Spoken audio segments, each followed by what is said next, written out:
стаята, в която те какво правят? Това е залата. Тук се събираме за тържествата. Имаме нов телевизор. Сега ще монтираме нова система с телевизор за домашно кино. Прекрасно. И тук се занимава и най-голямата група. Добре. Ще да ви разкажа малко сигурно.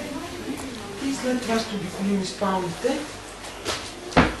Едно кафенце, нещо, чайче. Аз да. Кафе? Да, мерси. Голямото ли се натиска? Голямото, да. Малкото за изключване. Нови телевизори. И телевизор във всяка стая, това трябва да се снима. Да, CD сменихме ги с CD-та сега. Такива, да.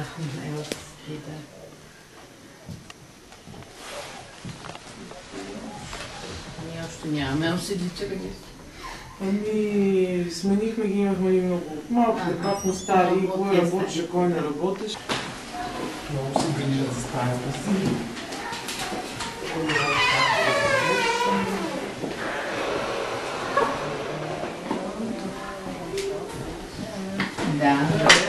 Те много се грижат за стаята си, момчетата. Всичко направено, да. Хаса се направили. Всичко. Даже телевизията, като дойде, казаха, че трябва да снимат после, защото не са направили още елхата. Само да светнат се. Да, ще се няма долното. Какво с обувките? Защото трябва да се занесеш, защото не можеш да дънчеш. Бягай в училището. Първи час си.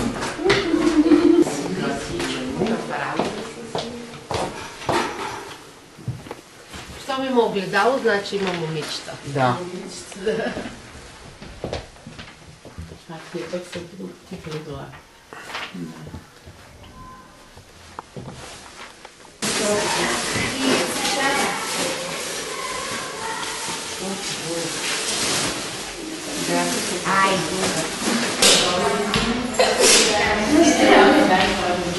На всички довиждане и благодаря.